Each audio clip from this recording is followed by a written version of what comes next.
Olá, sejam todos muito bem-vindos.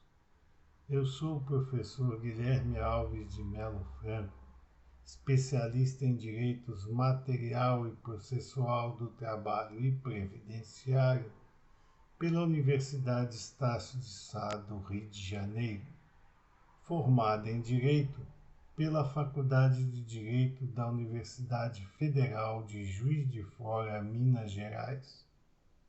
Estou a desenvolver no meu canal do YouTube, Guilherme Alves de Melo Franco Estudar Direito, um curso gratuito sobre os direitos material e processual do trabalho, que tem por objetivo o estudo da consolidação das leis do trabalho, artigo por artigo, e como livro base, os meus comentários à reforma trabalhista, Lei 13.467, de 13 de julho de 2017, lançados pela editora Juruá de Curitiba, no Paraná, no ano de 2021.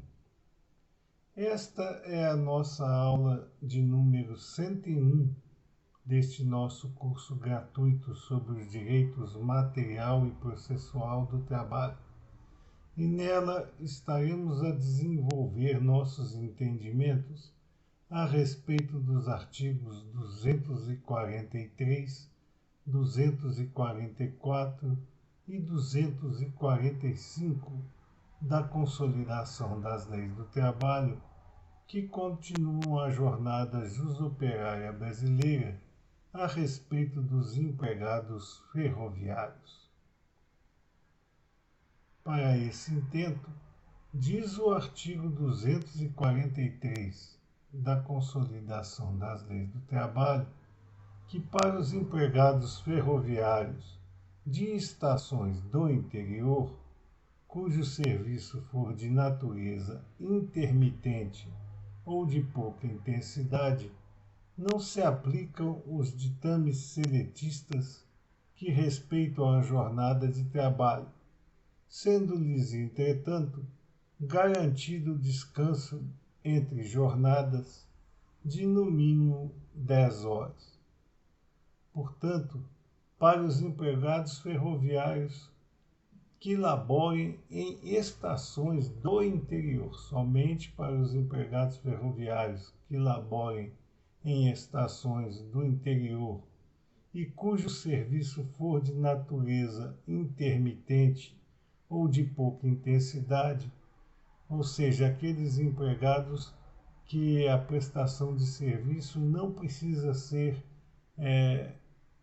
cotidiana, não precisa ser durante todo o período de atuação das estações do interior, ou que tenham pouca intensidade, por exemplo, que aconteça em determinados horários e em outros não há necessidade, que sejam serviços de natureza pequena, sem aquela agitação normal dos empregados ferroviários das grandes estações, não se aplicam os ditames seletistas que estamos a estudar nestas nossas aulas deste nosso curso gratuito sobre os direitos material e processual do trabalho e que respeitam aos empregados ferroviários, no modo geral. Então, se o empregado ferroviário estiver lotado em uma estação do interior, cujo serviço for de natureza intermitente ou de pouca intensidade, não se aplicam os ditames seletistas que respeitam a jornada de trabalho, sendo-lhes, entretanto, garantido um direito a um descanso entre jornadas de no mínimo 10 horas. Aqui há uma outra diferença entre os empregados em geral, porque como já vimos em nossas aulas anteriores, os empregados gerais, eles têm um descanso garantido entre jornadas de no mínimo 11 horas. No caso dos empregados ferroviários lotados em estações do interior e cujo serviço seja de natureza intermitente ou de pouca intensidade, a jornada de trabalho deverá respeitar um período de descanso entre jornadas de, no mínimo, 10 horas, e não 11, como nos empregados em geral. Diz o artigo 244 da Consolidação das Leis do Trabalho que as estradas de ferro poderão ter empregados extranumerários de sobreaviso e de prontidão para a execução de serviços imprevistos ou para a substituição de outros empregados que faltem à escala. Portanto, apenas nos casos imprevistos ou para a substituição daqueles empregados que faltaram à escala, as estradas de ferro poderão ter empregados extranumerários de sobreaviso ou de prontidão. Fora destas situações imprevistas ou para substituição de outros empregados que faltem à escala, não há como as estradas de ferro manterem em seus quadros empregados extranumerários de sobreaviso e de prontidão. Para que possamos nos situar de maneira mais complexa, devemos entender o extranumerário como aquele empregado não efetivo, candidato à efetivação. Ou seja, o extranumerário é um empregado que ainda não foi efetivado, mas que pode ser efetivado a qualquer tempo, que se apresentar normalmente ao serviço, embora só trabalhe em casos de necessidade e só recebe pelos dias trabalhados. Então, extranumerário é aquele empregado que ainda não foi efetivado, mas que pode ser efetivado a qualquer tempo, que se apresenta normalmente ao serviço, embora só trabalhe em casos de necessidade, só recebendo pelos dias trabalhados. Em contrapartida, está em regime de sobreaviso o empregado ferroviário efetivo. Aí já não é mais o caso do extranumerário que não é efetivo. O sobreaviso é destinado ao empregado ferroviário efetivo, que permanece em sua residência pessoal, não aqueles que permanecem na residência destinada pela própria ferrovia. O empregado em regime de sobreaviso é aquele efetivo que permanece em sua residência, aguardando a qualquer momento convocação para o trabalho. Portanto, no regime de sobreaviso, que somente pode ser destinado ao empregado ferroviário efetivo, quando este empregado permanece em sua própria residência, aguardando a qualquer momento a convocação para o trabalho. Então, ele fica lá na residência dele, esperando que haja uma convocação para o trabalho, que pode acontecer a qualquer momento e pode até não acontecer. Na escala de sobreaviso, será no máximo de 24 horas. A escala de sobreaviso será no máximo de 24 horas e as horas nesse regime serão remuneradas à razão de 1/3 do salário hora normal. Portanto, aquelas horas em que o empregado permanece em sua residência, aguardando a qualquer momento a convocação para o trabalho, esse tipo de modalidade de sobreaviso só pode existir no máximo de 24 horas. E as horas nesse regime serão remuneradas com 1/3 a mais, com 1/3 do salário hora normal. Será de prontidão quando o empregado ferroviário permanece nas dependências da estrada, aguardando as ordens para se ativar. Então, ele, nesse caso, ao contrário do empregado em sobreaviso, que labora esperando ordens na sua própria casa, o empregado em prontidão, ele estará dentro das dependências da própria ferrovia, aguardando as ordens. Então, enquanto o empregado de sobreaviso fica na sua residência, o empregado em regime de prontidão fica nas dependências da própria ferrovia, aguardando as ordens. A escala de prontidão será de no máximo 12 horas. Portanto, os empregados em prontidão só podem estar nesse sistema por no máximo 12 horas. E serão estas horas computadas a razão remuneratória de 2/3 do salário hora normal.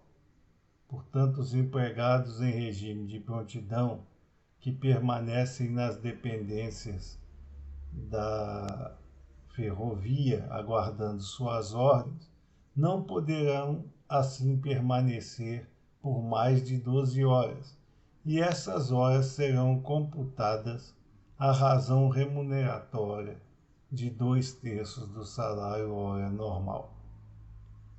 Quando o estabelecimento em que o empregado permanecer em prontidão tiver facilidade de alimentação, as 12 horas nesse regime poderão ser contínuas. Portanto, quando o estabelecimento em que o empregado permanecer de prontidão tiver facilidade de alimentação, que não implica dizer que aquele estabelecimento vai fornecer essa alimentação ao empregado em prontidão. Pode ser que na frente da estação, do estabelecimento, esteja locado um restaurante que seja fácil do empregado dirigir-se até ele para se alimentar.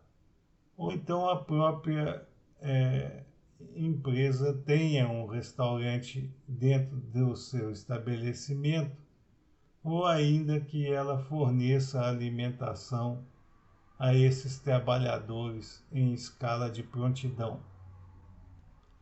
Neste caso, as 12 horas nesse regime poderão ser contínuas, não havendo nenhuma interrupção, e eles se alimentarão durante a própria jornada de prontidão.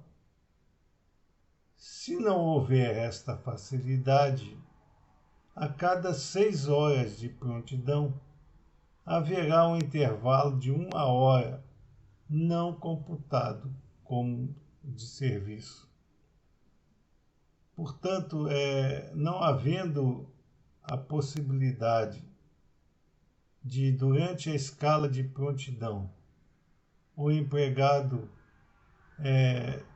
ter a facilidade de alimentação, as 12 horas, que é o período máximo de escala de prontidão, deverão ser interrompidas a cada 6 horas, ou seja, interrompidas uma única vez a cada 6 horas, para haver um intervalo de 1 hora para que esse empregado possa se alimentar, e esse período de alimentação de 1 hora não será computado como de serviço. Diz o artigo 245 da Consolidação das Leis do Trabalho que nas estações de tráfego intenso os cabineiros terão jornada de 8 horas. Portanto, aqui temos que nas estações em que haja tráfego intenso, os cabineiros, somente os cabineiros, outro tipo de empregado destas estações de tráfego intenso, não se aplicarão a eles a jornada máxima de 8 horas, somente aos cabineiros. E essa jornada deverá ser dividida em 2 turnos, com intervalo de no mínimo 1 hora de repouso. Portanto, a jornada será determinada como de 8 horas aos cabineiros, e essa jornada de 8 horas será dividida em 2 turnos com intervalo de no mínimo 1 hora de repouso. Dividir-se-á então a jornada de 8 horas em 2 turnos, e entre um turno e outro haverá um intervalo de no mínimo 1 hora de repouso, sendo que nesses 2 turnos nenhum deles poderá ser superior a 5 horas. Portanto, podemos dividir a jornada de 8 horas dos cabineiros que trabalhem em estações de tráfego intenso, ou seja, aquelas em que a movimentação de passageiros, de cargas, de composições seja intensa. Os cabineiros só poderão trabalhar numa jornada máxima de 8 horas, e essa jornada poderá ser dividida em 2 turnos. Entre um turno e outro, haverá obrigatoriamente um intervalo de no mínimo 1 hora de repouso, observando-se que estes turnos, nenhum deles poderá ser superior a 5 horas. Então, não poderá haver uma divisão extrema de 6 horas de trabalho e 2 no segundo turno. Tem que ser uma divisão em que o primeiro turno ou o segundo turno não possam ser superiores a 5 horas. Pode haver uma divisão de 5 horas e 3. Fora isso, não há condições de se fazer essa divisão se um dos turnos for superior a 5 horas.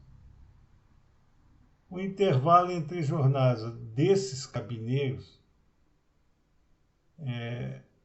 que trabalham nestas estações de tráfego intenso será de no mínimo 14 horas consecutivas. Aqui é outra situação em que o intervalo entre jornadas dos empregados é diferente daquele determinado para os empregados em geral.